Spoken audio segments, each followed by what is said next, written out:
Good afternoon, everyone. I hope you are doing great. And today in this class, we are going to continue our discussion on what cracking NTA UGC net English. Today we are going to discuss shift second uh, of 2022 exam. And so let's begin. We previously have studied all shift 1 2022, and of course in 2023 both shift we have already discussed. So today we are going to continue and start our discussion on shift second 2022. So this class again will have so many things to learn. See, 158 pages you see here. So, and we have already discussed 78 pages already. So today, so shall we start?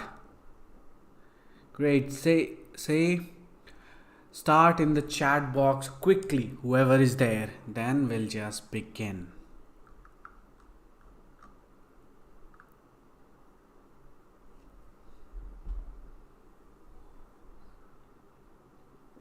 Okay, great. Question again. You have to know one thing, that we are getting reformation of English in India related to that question every time. Not only one, but we get at least two questions from that itself.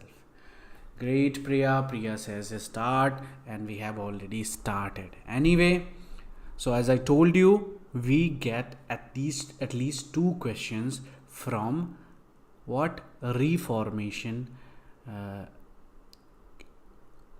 of English in India. So remember that here minutes on education, then there is Wood's dispatch, and there is another. But remember these three things, if you just solve it, you will understand that you will definitely get two questions right. So anyway, minutes on education was published by, we know that report was by Macaulay, and English education in India. Great. So the date is 2nd February 1835. So sometime they ask about the date, and sometime they ask about who said minutes on education, who published, something like that. So Macaulay, remember the date 1835, something associated with that. You just simply can say 1857 there was one event happened in history of India, right? Lakshmi Bai was there. So you can just minus it, like how many years you can, you can plus like 15 plus 7, how much? 22 years. So you can just simply add plus 22 years, or you can just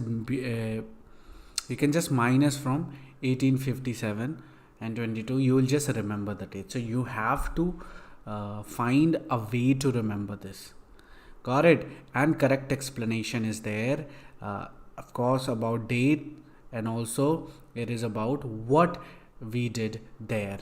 What was the report said. So as we know, Macaulay presented what? Minutes on education. Got it? And advocating English education in India, date is there 1835. So when he served as the president of the Committee of Public Instruction of the British East India Company. And remember, minutes on education was controversial document that argued for the introduction of English education in India. So the one message was there, that the Indian language should be replaced by what? English.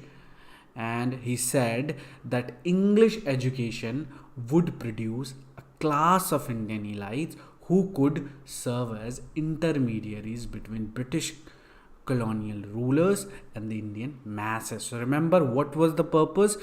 To create what class of Indian elites. So again, there was one question on minutes on education, that was what was the purpose, and also, I mean, there was like A, B, C, D options were there, and we had to select which of these are together. So one of the option was that the English as the main purpose is to replace what traditional Indian language to English, and then the second option was there's something like to produce a class of Indian elites who could serve as intermediaries between the British colonial rulers and the Indian masses. So I hope you got the answer. So the minutes on education, of course, had significant impact on what development of education in India, and especially English. So English became the language, and there was another question that which main language was replaced. I mean, before that, our government or politics or whatever the policy was written in Farsi, right? So that also got replaced. So all these things we have to understand. So related to that, we might get one question, and of course it's like certain you are getting one question either from Wood's Dispatch or minutes on education. Wood's Dispatch we have already discussed in our previous PYQ explanation, and here we are talking about minutes on education. So again, question number second is in your screen.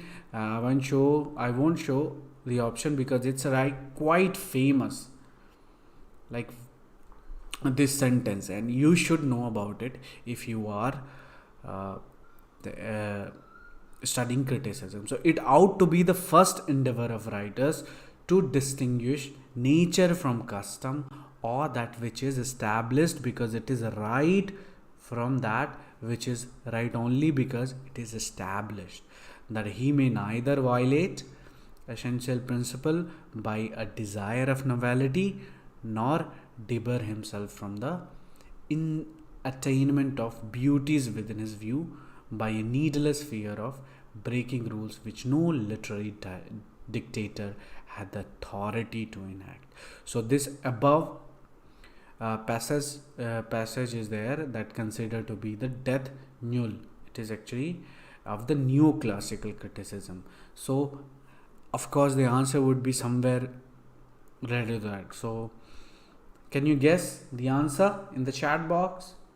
If you can, and it's really good, otherwise we just move to it was Samuel Johnson who said this. And about what he said in the Rambler. So the Rambler was the a series, a magazine that Samuel Johnson's introduced, and it is, as we know, a series of essays published in the mid 18th century, in which particular passage Johnson is arguing about what writers should strive to distinguish between what is natural and what is merely a product of custom or tradition. Got it? So that phrase was said by Samuel Johnson in the Rambler. Got it? So maybe next time you might get the option, and this is said by Samuel Johnson where. So that would be your answer, the Rambler. So see, we get so many things in especially one question itself. So anyway, question number 3. We know what Gabriel Garcia Marquez. Can you tell me some of other name if you remember in the chat box? And anyway, we'll just move. So his postscript to the General in his Labyrinth 1997, which was published, about who? Simon Bolivar's last and terrible journey to the Caribbean coast of Nueva Granada in 1830, is one of the finest example of what? So is talking about postscript, which was the General in his Labyrinth, published in 1997, and it is about who? Simon Bolivar's last and terrible journey to the Caribbean coast of. So finest example of what is it? Of course answer is there, but reading archive and using its content. So that is the finest example of reading archive using its content. So processing archival information for theoretical judgment. So these are the option. Anyway, we have the answer here and little bit about it also. So as we know that his the general in his labyrinth, it details the real life of Simon Bolivar, who was the South American revolutionary leader, and draws heavily from historical document and letters to create a vivid and compelling account of Bolivar's final days. So his use of archival materials adds a level of authenticity to the story, demonstrate the value of historical research in the creation of fiction. So I hope till question number 3 you have no problem. You gain little bit more knowledge about new things, right? And remember, when you solve a question, what happens in the beginning, you get little bit difficult question, but that should not demotivate you. So remember, you can score more where in a statement based question. We have already posted one full mock test on where there you will have 100 question on assertion and reason. So whatever they have asked before or whatever they could ask, everything is there. 100 question enough for you. So you know that the statement based question, you get at least 10 question from that. And through that, if you even know one or two option from that, one thing, you will definitely get that assertion. And remember, you to solve that PYQ, not PYQ, it is your mock test. So it's all it's in your Google Classroom. Just go to classwork and solve this. Then this your session reason 10 question is you will definitely get. And then again we have match the following. Even if you know one answer, you will definitely find the answer, or if you know two, there will be only add here like 50% chances or 60% chances that you might be right. So 10 question from that, you will definitely get 20 question correct there, if not all, at least 16, right? And then again we have one question like 10 question from it is about chronological order. So that also adds another advantage to score you better. So at least if you know one or two order, you might opt the right answer. So through that, definitely out of 30 you are going to get 25 right question. No, but how? You have to solve these PYQ to get the idea, and that's what we are doing here. So question number 4 is here, not a method of data analysis. So what about data analysis? So we know that data analysis is like, first we collect data and then we analyze it, and then at the end we evaluate and come to the conclusion, right? So that is the steps. And here it is asking which is not a method of, which of the following is not a method of data analysis. Qualitative, definitely it is about number, right? So we know, qualitative is about like you just collect interviews, surveys and all these things in qualitative, right? And that is definitely about data. And quantitative, definitely it is talking about what numbers, and quantitative was deductive, right? So, and of course it's all about data. Mixed is conclusion, it includes both of it. Definitely it is about data analysis, and subjective method is something that data analysis is not required. So it was easy peasy for you, right? So correct explanation, simple, that qualitative, quantitative and mix are common approach to data analysis. Qualitative could be like text, image or videos, and of course quantitative will be the statistical number, and which all use numerical data. And mixed method is involving both of it. And why subjective is not widely recognized or used approach to data analysis, because it is not well defined or accepted method, and it lacks the rigor and objective typically required in data analysis. Easy, right?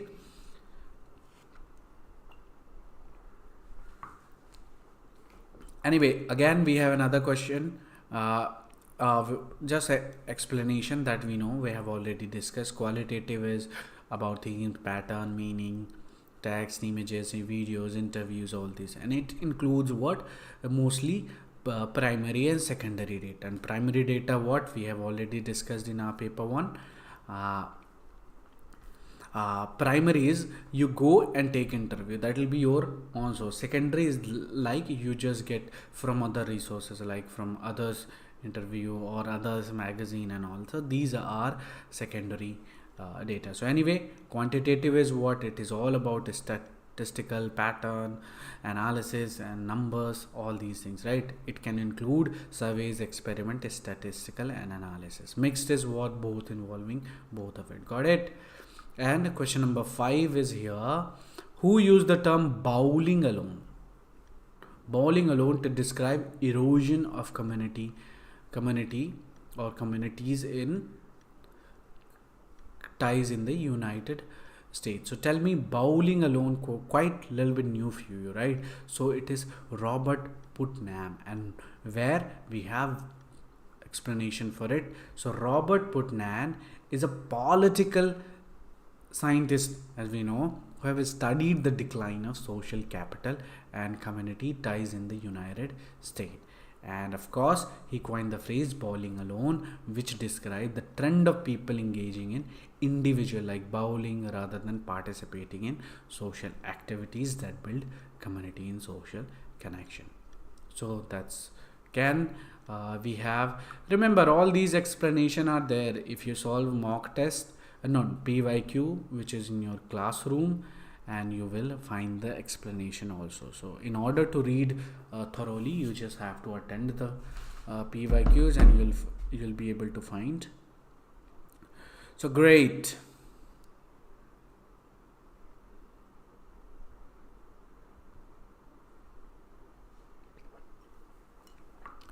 Question number 2 are talking about signs. Okay, so Charles Sanders Peirce, so it is asking about not a kind of sign.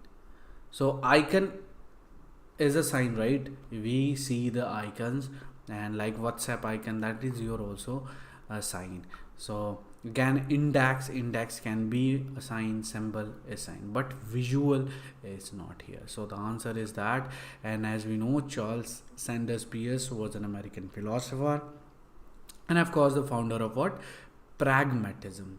And he's best known for what, semiotic. And semiotic means what, the study of signs and their meaning. And as we know, Charles Sanders Peirce what proposed that there are 3 basic types of sign, and it include index, symbol and icon. So index is what? Index is a sign, and why? Because it has direct connection on or a relationship with its referent. And symbol is what on the other hand?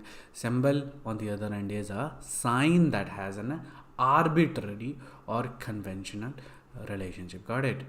A relationship with its referent. And finally, as an icon we know that it resembles or imitates its referent in some way. Like I said, and WhatsApp, like you say, WhatsApp icon is there, Google icon is there. We understand through that. So anyway, depicts its subject. Question number 7. Anyway, that was. So who among the following was a major advocate of oral history? Now we're talking about oral history. Who talks about oral history? Is it Sylvia Plath or Esther Greenwood? About Sylvia Plath we know. And again, one is Paul Thompson. That is our answer. And why? Because Thompson is a British sociologist and of course historian. If he's a historian, then he'll talk about oral history, right? So who is best known for his pioneer work in the field of oral history? And Thompson began conducting interviews with ordinary people about their everyday lives and experience, and he developed new technique for analyzing and interpreting these interviews as historical sources. So why he is famous? Thomas, the voice of the past oral history. So if you knew about this person you would have answered, because his famous work is The Voice of the Past Oral History, which was published when 1978. Other explanation that you don't know: Esther Greenwood, who is a protagonist of Sylvia Plath's semi-autobiographical novel The Bell Jar. So somewhat it is related to Sylvia Plath, right? Even in the option. So as I told you, everything has some relationship. Every option has a relationship to each other somehow. So the novel follows Esther's mental breakdown and her struggle to find her place in the world as a young woman in the 1950s. So Esther Greenwood is the protagonist of The Bell Jar. It's quite important also. Sylvia Plath, as we know, American poet, and of course novelist, story writer, and so many. And we know that she has written so many poems, and also one of them was the novel is The Bell Jar. And Caroline Stearman is a British historian and writer who has written extensively about working class history, gender, and the politics of memory. And the famous work is The Tidy House, a book which explores what the cultural and historical significance of ideas, cleanliness, and the domestic order in British history. Oh, question number again, it's 8. Answer is already there. So who among the following considers a text as a site of a struggle between authority and popular culture? So through one keyword we could just answer a text as a site of a struggle and authority in popular culture. You could be like confused with Michel Foucault also, because he also talked about culture and other things, right? So it is Mikhail Bakhtin, and the correct explanation is simple. We know Bakhtin is who. He's a Russian literary theorist, and also he's known for his contribution to the study of languages, literature, and culture. And one of his key concepts was the idea of dialogism. So remember that dialogism is quite important term for him. So which is the belief? What dialogism is? What that every text is shaped by the multiple voices and perspective that interact with it. So through the word we can just interpret that dialogism. So it's obviously talking about moral things, like dialogism. So it is what every text is shaped by multiple voices. So it can be one text can be if feminist read the particular work, she will have different perspective. If a man reads, it will have different perspective, and if your students or other occupational, they'll have the other perspective too. So anyway, so that is about Mikhail Bakhtin, dialogism. And according to Bakhtin, a text is not a fixed univocal entity, but rather a dynamic site of struggle between different discourses, ideology, and perspective. The same thing is explained here. And of course, in the context of the struggle between popular culture, again, one thing is popular culture is the culture about mass, like television is there, radio is there, magazine is there for everybody, like today in social media and all these are popular culture. But again, opposite of this is high culture. High culture is what? It has elite society, like some art group, some art association, or all these things. And of course we have now subaltern, right? Subaltern is for the marginalized society, like again about like some gender group or suppressed group, like Dalit and all.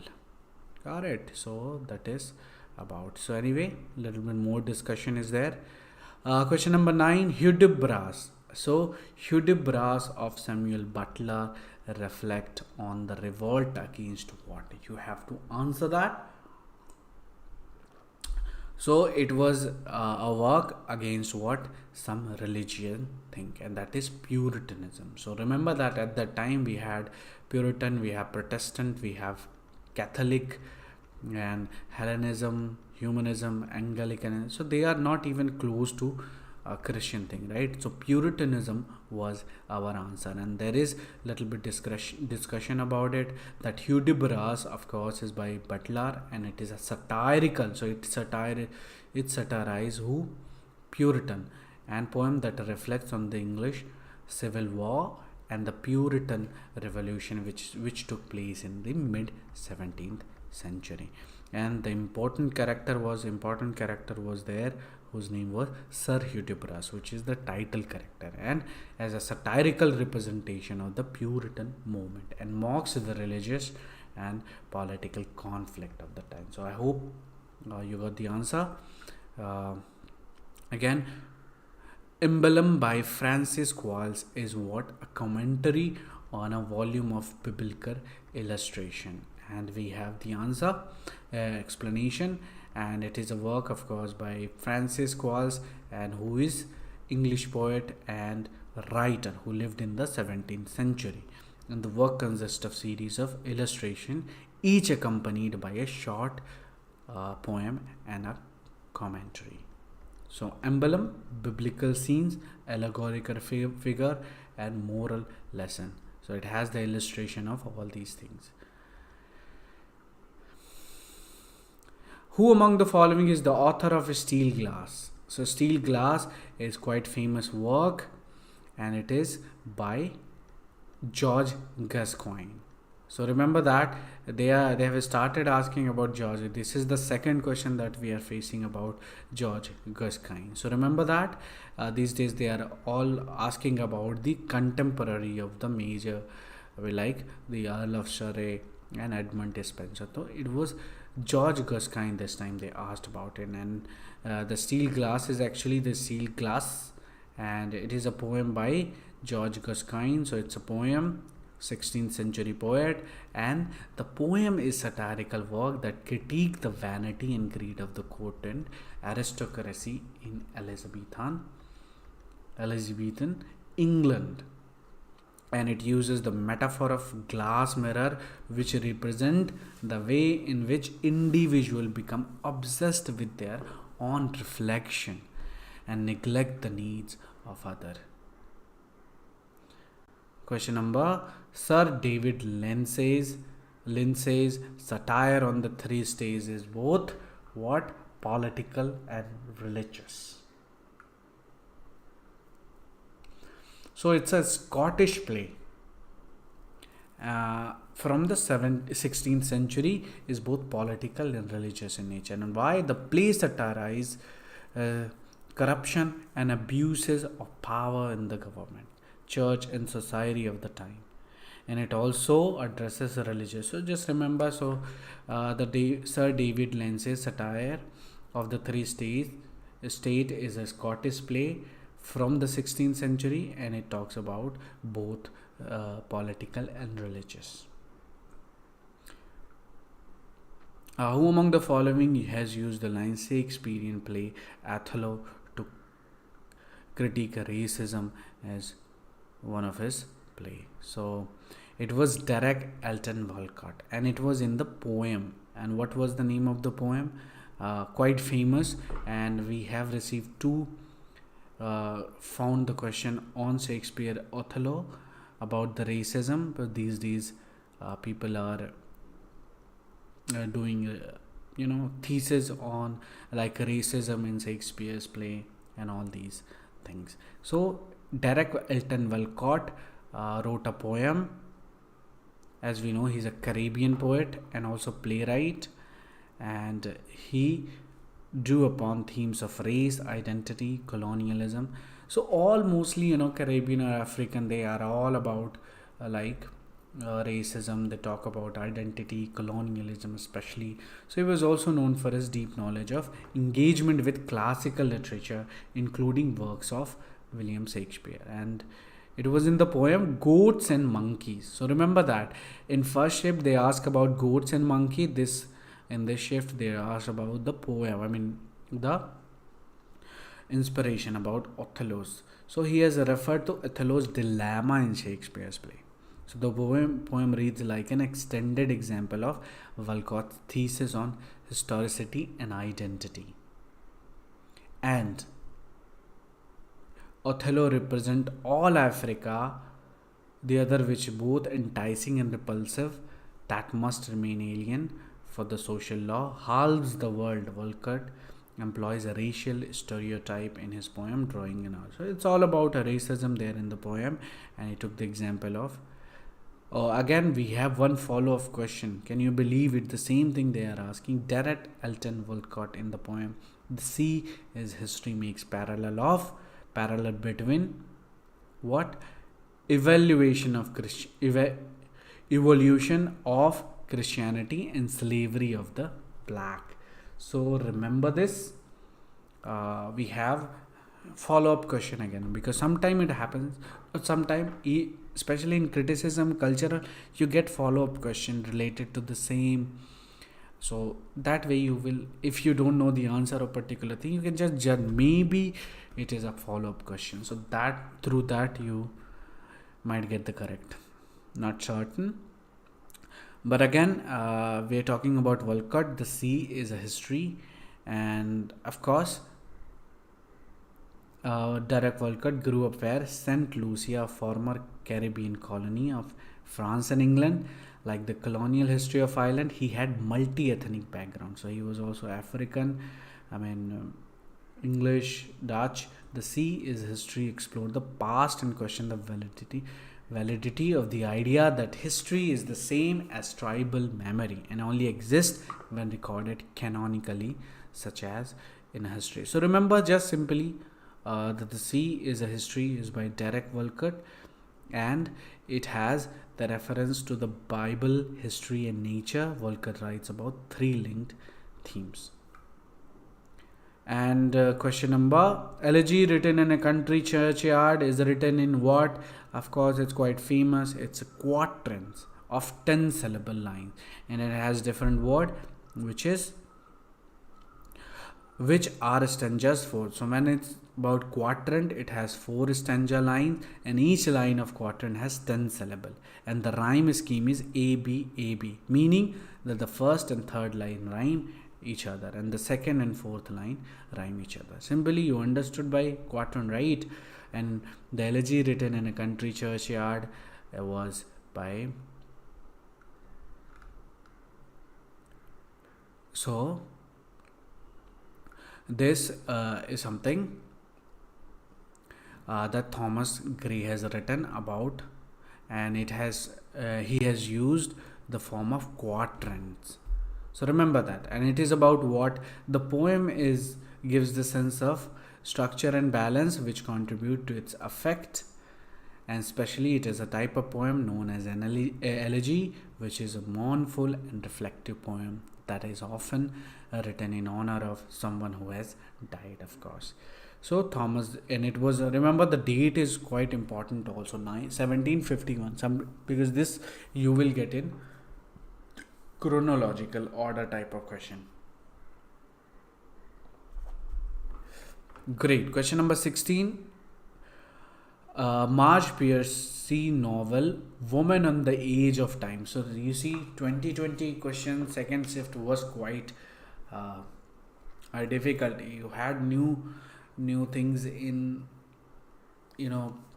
early in the question paper. You see right now they are talking about Marge Piercy novel Woman on the Edge of Time 1976 is based on Sulamith Firestone, The Dialectic of Sex, and it is a science fiction novel and published in 1976. And the novel tells the story of, this is the name, Consuelo Romas, a Mexican American woman living in poverty in New York City who is visited by a time traveler from a European. So you just remember a woman on the edge of time. There is one movie in Netflix, right? Related to Edge of Tomorrow something. So through that you can just remember, and it is by Marge Pierce. And one of the main influence of the poem was the Sulamit's Firestone, the dialectic of sex.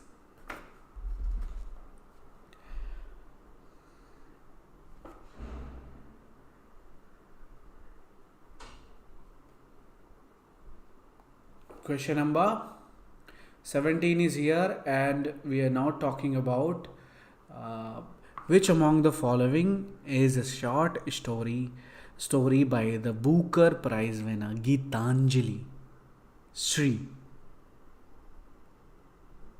So here the name of the work, and our answer is Bel Patra. Through name we can just understand. Okay, Bel Patra. Bel Patra is like a Hindi word, right? Bel Patra.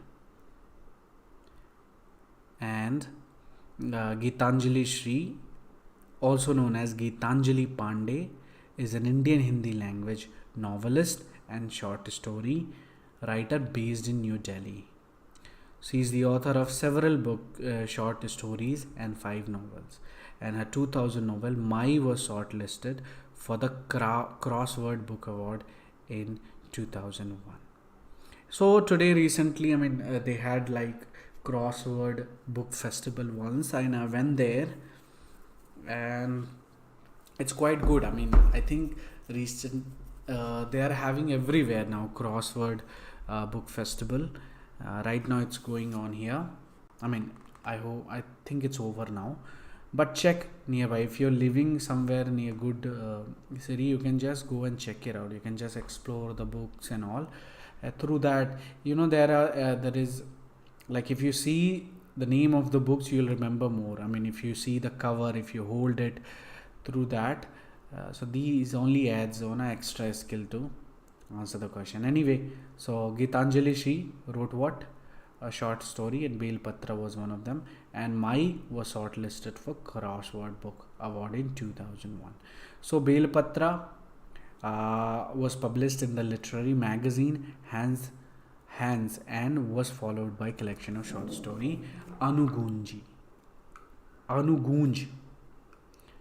And her second novel, so you have to little bit read about Geetanjali Sri, okay? So question number 18, Women of Palestine, 1982, an Indian woman in struggle, 1980, deals with, through the name we understand it's talk about some political agenda or some war, because we know there was Palestinian war and Indian women in a struggle. So both something will be related, cannot be religious, cannot be workplace, can be, but here they are talking about Palestine, right? And women's reproductive rights, definitely. So it is militancy and political involvement. So through small judgment even you can answer the question. Question number, of course we have explanation of question number 18, and it is Women of Palestine by Ellen Shijil, an Indian woman in a struggle, is by Latika Sarkar, or maybe Latika. Anyway, Sheba Chachi are both works that focus on the experience of women in a specific political and social context. So Women of Palestine documents the lives of Palestinian women living under Israeli occupation. So if you are following world news, you understand that there is still some political chaos is there in Palestine, right? So Indian Women in a Struggle is a collection of essays and personal narrative that explore the role of women in various social and political movements in India. So other explanation is also there, Women of Palestine. So it's all the same thing. Question number 19. The following statement is written by which of the authors given below? Could fulfillment ever be felt as deeply as loss? It was Kiran Desai. And the quote is from The Inheritance of Loss. And in the context of the novel, the character who says this is Sai. So In that option itself, we got this was said in the inheritance of loss, and the main character is Sai, which contemplating the nature of love and loss. So she wonders if the feeling of fulfillment that comes from achieving something we desire and can ever be as strong as the feeling of loss when we lose something we cherish. Other explanation is there. This quote is also from Unbearable Lightness of Being by Milan Kundera. A thousand splendid suns. Anyway, who first translated the Bhagavad Gita? Everybody, I think, know. You must be confused with Jones, but it is Charles Wilkins who did the first translation. And the correct explanation we have here.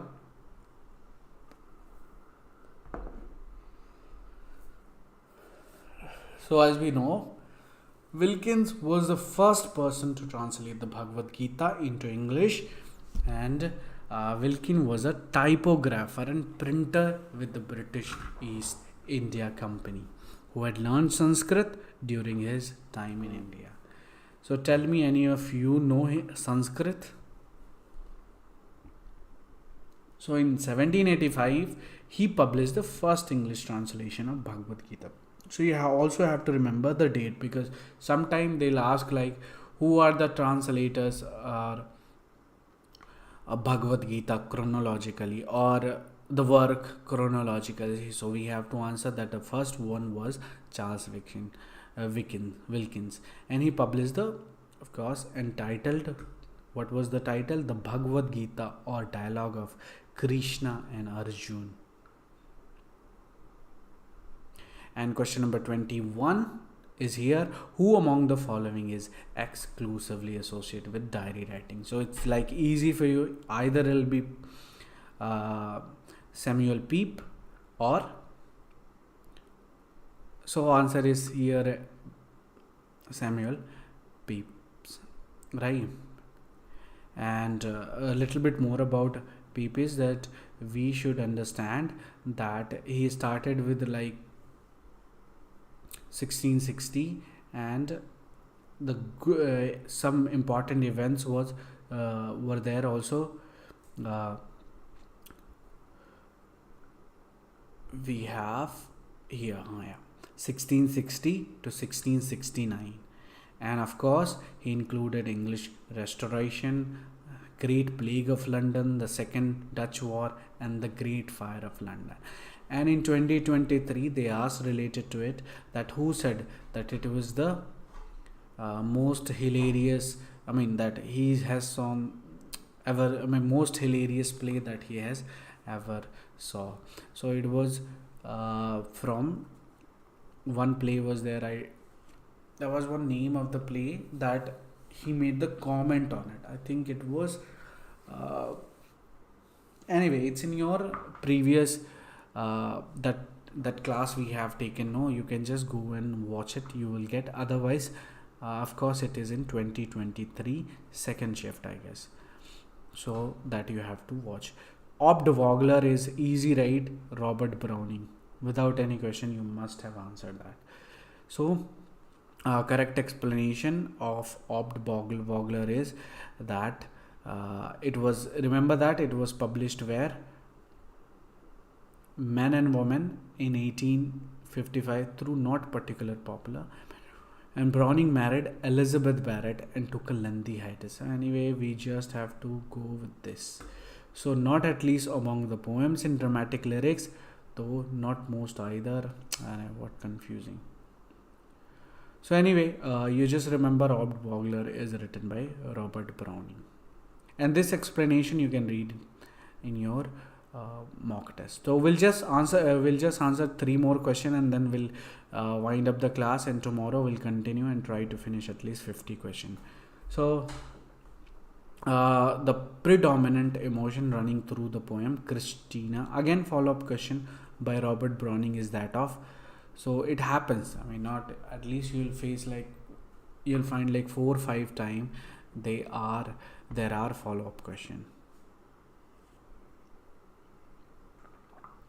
So the predominant emotion, what emotion is running through the poem Christina by Robert Browning is that it is sadness, aggression, love, or none of the above. So actually in the answer was both. There was sadness, there was love, there was aggression, so that's why it was dropped. So has marked love as a correct answer, but it's kind of both.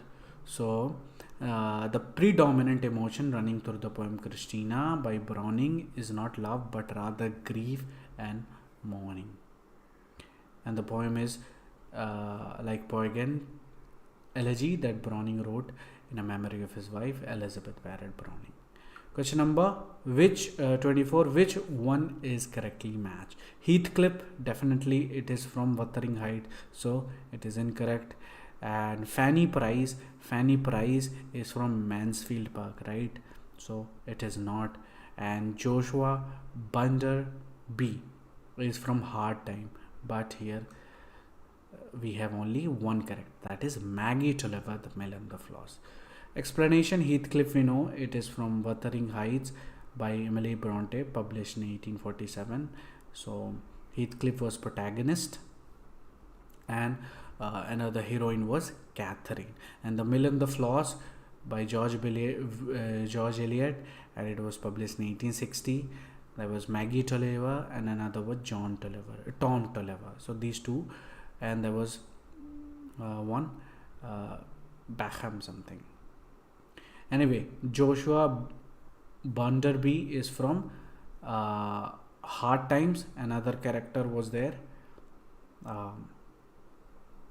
So remember the name, Joshua Bunderby. So we have another Fanny Price, we know is from where? Mansfield Park, which was published in 1814 by Jane Austen. So here another character is important in Mansfield Park, and that was Sir Thomas Bartram, and they had asked about that too. 25, which of the following was Santiago? Everybody knows it will be from The Old Man and the Sea. Easy, right? The Lord of the Rings, we have Frodo Baggins, main character, and here The Old Man and the Sea, protagonist Santiago, and the mayor of the Castor Bridge is Henchard, right? Protagonist. And in Mansfield we have who? Fanny Price, that we recently discussed. So The Old Man and the Sea by Ernest Hemingway, protagonist is Santiago. His age was, Cuban fisherman. He is Cuban. That related to that, they have asked, and who has gone 84 days. Also, they have asked about the date. How many days? 84 days without catching a fish. And Santiago is determined to catch a giant marlin. Easy. Mansfield Park, we know the protagonist is Fanny Price, living with Bartram, and the mayor of the Castor Bridge is Henchard, Michael Henchard, quite famous character, and you should understand, you should know about it. And the Lord of the Ring, we have Frodo Baggins and Hobbit, who is entrusted with the task of destroying the powerful Ring of Power. So they have started asking about the Lord of the Rings, which is my favorite. I've read many times and also watched series. Question number 26, we'll just start tomorrow. Coined the slogan Vande Mataram, and it is Anand Mat. We'll talk about it tomorrow, so we'll leave it. So our class is now finished for today, and tomorrow we'll try to cover at least 50 questions. So be there. We'll be a little quick, and we have already like 50 minutes of class.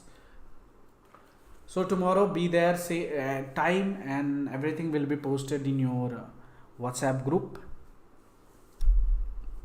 And for now, have a good day. I'll see you in paper 1 class, and also we'll have criticism class, which will be in the evening 4 or 5.